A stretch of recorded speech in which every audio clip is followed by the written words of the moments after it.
बिस्मिल्लाहिर्रहमानिर्रहीम। Practice number 28। We have to factorise the given equations. उसको factorise करने के लिए यहाँ पे चार टर्म्स गिवन है।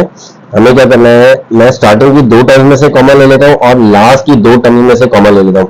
तो स्टार्टिंग की दो टर्म में से कॉमन लेता हूँ, तो इन दोनों टर्म में जो कॉमन आ रहा है मेरे पास, वो इन दोनों टर्म में मेरे पास कॉमन आ रहा है, इन दोनों में x कॉमन आ रहा है, तो इन दोनों टर्म में से x कॉमन ले लेता हूँ।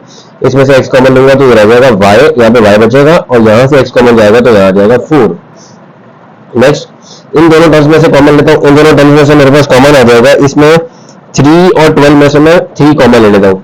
यहाँ से 3 कॉमन जाएगा तो यहाँ पे बच जाएगा y और ये आ जाएगा 3 4 12। अब यहाँ पे इन दोनों टर्म्स में ये दोनों ब्रैकेट सेम आ रहे हैं, y + 4 दोनों साइड पे सेम आ रहे हैं, तो यहाँ पे मैं y + 4 कॉमन ले लेता हूँ। दोनों टर्म्स में ब्रैकेट सेम आ रहा है y + 4, तो y + 4 मैंने कॉमन ले लिया। यहाँ से y + 4 कॉमन गया तो यहाँ बचा x और यहाँ से y + 4 कॉमन गया तो यहाँ पे बच गया 3। तो ये आ गया y + 4 × y + 3। This is the factorisation, this is the answer of the factorisation of the given term. Same काम बी पार्ट में सेम काम हमें करना है। शुरू की दो टर्म में से कॉमन और लास्ट की दो टर्म में से कॉमन ले लेता हूँ। अब अगर मैं इन दोनों टर्म्स में देखूं तो इन दोनों टर्म में कोई भी टर्म कॉमन नहीं आ रही, कोई भी चीज कॉमन इन दोनों टर्म में नहीं आ रहा। तो मैं ये करता हूँ कि इस टर्म को किसी ऐसी टर्म के साथ लिखता हूँ जिसके साथ कॉमन आ जाए। तो यहाँ पे y वेरिएबल आ रहा है तो y वेरिएबल वाली टर्म को y वेरिएबल वाली टर्म के साथ लिख देता हूँ और x वेरिएबल वाली टर्म को x वेरिएबल वाली टर्म के साथ लिख देता हूँ। तो यह आ जाएगा 3by + 12ay, next 4ax + bx। अब इन दोनों टर्म्स में से कॉमन लूंगा, इन दोनों टर्म्स में से कॉमन आ रहा है 3y,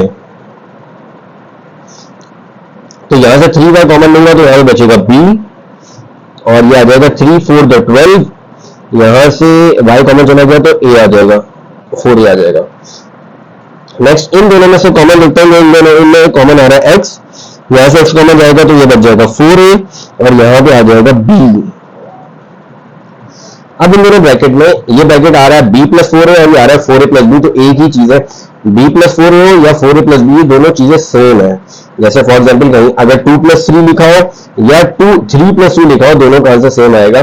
इसी तरीके से b + 4a या 4a + b, दोनों टर्म्स दोनों ब्रैकेट सेम है। तो इस पूरी टर्म में और इस पूरी टर्म में ये ब्रैकेट सेम आ रहे हैं, तो इन दोनों ब्रैकेट्स को मैं कॉमन ले लेता हूँ। ये आ जाएगा 4a + b, दोनों में से ब्रैकेट कॉमन ले लिया, यहाँ बचेगा आपके पास 3y + x। तो मैं चाहूँ तो इस x को पहले भी लिख सकता हूँ, ऐसे भी ठीक है। अगर चाहे तो x पहले भी लिख सकते हैं, x ज्यादातर टर्म में x पहले लिखा जाता है, तो x + 3y से मैं लिख देता हूँ। तो ये सिंप्लीफाइड आंसर आ जाएगा पार्ट बी का।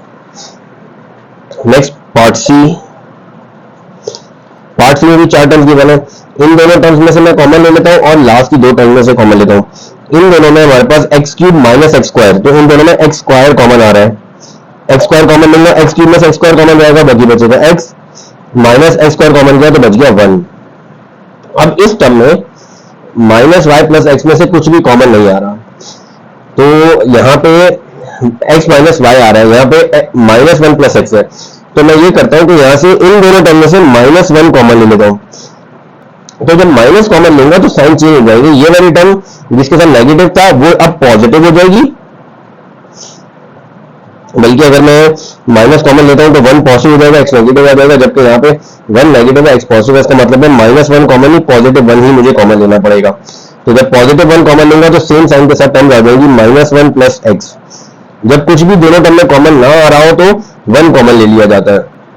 तो पहले मैंने माइनस लेके देखा, लेकिन साइन मैच नहीं कर रही थी, दोनों टर्म्स ब्रैकेट में अलग अलग आ रही थी, तो मैंने +1 कॉमन ले लिया। अब ये x - 1 या -1 + x दोनों सेम है, मैं ये इस तरह भी लिख सकता हूँ, x - 1 + 1, इसको x को पहले लिख देता हूँ, 1 को बाद में लिख देता हूँ। x पॉजिटिव था, उसको पहले लिख दिया, -1 बाद में चला गया। अब दोनों ब्रैकेट सेम आ रहे हैं, तो मैं जो दोनों टर्म में ब्रैकेट सेम आ रहा है उसको पहले लिख देता हूँ। यहाँ से ये ब्रैकेट कॉमन चला गया, यहाँ बचेगा x², यहाँ से भी ब्रैकेट कॉमन चला गया तो ये बच जाएगा +1। तो ये सिंप्लीफाइड फॉर्म आ जाएगी x - 1 × x² + 1।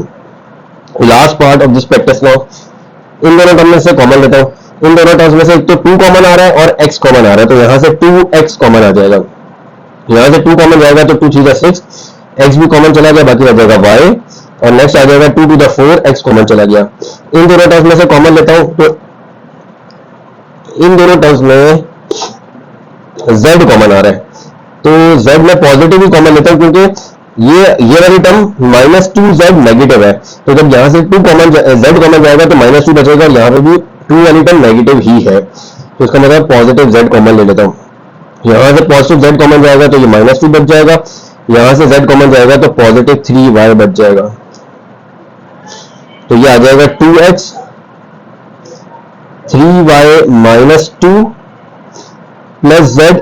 अब ये दोनों ब्रैकेट सेम है, 3y -2 या -2 प्लस 3y, तो 3y को मैं पहले लिख देता हूँ, -2 को बाद में लिख देता हूँ, तो ये ब्रैकेट आ रहा है 3y -2, दोनों ब्रैकेट सेम आ रहे हैं, तो जो ब्रैकेट सेम है इस ब्रैकेट को मैं पहले लिख देता हूँ 3y -2 और यहाँ पे आ जाएगा 2x प्लस z। तो ये हमारे पास प्रैक्टिस नाउ 828 यहाँ पे कंप्लीट हो गई। इंशाल्लाह in the next video we will start the next question. अस्सलाम वालेकुम।